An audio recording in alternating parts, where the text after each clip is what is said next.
Hello, this is Dumont here with part 3 to finish up the series of this introductory / review on the SD Gundam capsule toys. So starting off right here, we see this is a type of Gundam. He is in the blue clear, this whole set, and I think there was like a total of like 10 or maybe 11 of these guys. And I'm just going to show you guys the main ones that I found would be good for you all to get to know kind of.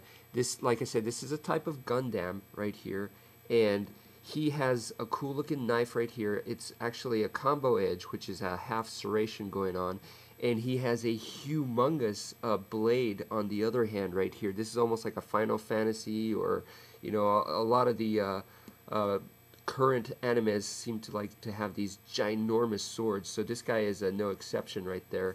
So that's pretty cool. Definitely one of the newer Gundams. This one right here is a classic. His name is Zaku, and he's totally based off of the European Knights that I was talking about.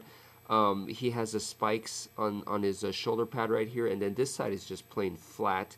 And he has a cool World War II style, German style machine gun right there. And so he's one of the cheaper budgeted ones. He's like one of those common soldiers. This guy over here, his name is Domu, and he's a little bit like on the higher budget style, and he's also based on the European Knights. Actually, if you look, he has a crucifix type mask going on, and that's basically based off of the European Crusader Knights. So very, very cool. He was definitely a little bit more powerful than Zaku going on.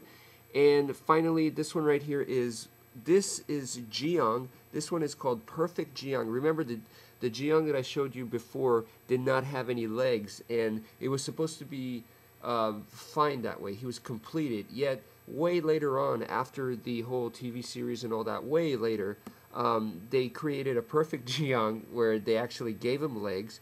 But the upper body and the face, this is the way he's supposed to look. In the previous one I showed you, he had like a dragon face just for that bind feature, but this is his actual head.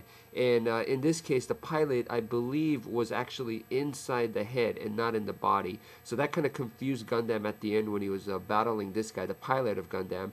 So he shot the body and the head flew off, and he had to go chase the head, that kind of thing. So very, very cool. Aside from these wonderful translucent colors that they come in, these are called custom SD Gundam toy line right here. So the whole idea is kind of like the first set that I showed you, where you could take them apart and create your own Frankenstein version of them. But on top of that, these guys can do more because they come with special joint parts. And because of the joint parts, I'm able to, for example, look at this guy. I'm able to add 2 heads right there because of this special joint part that came with him. And like, look at this guy right here. He has a crazy upper body going on with like a weird tail thing that I'm able to add because of the joint part.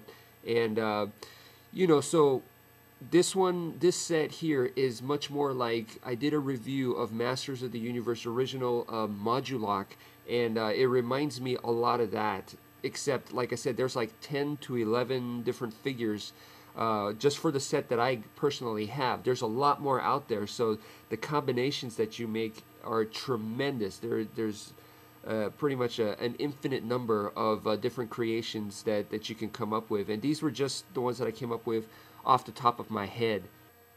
Last but not least, this is a crazy discovery that I found, is basically the head part is actually compatible to a Lego head. I thought that was really, really crazy, just to show you guys. So now, I mean, I could put these Gundam heads onto my Lego guys, and vice versa.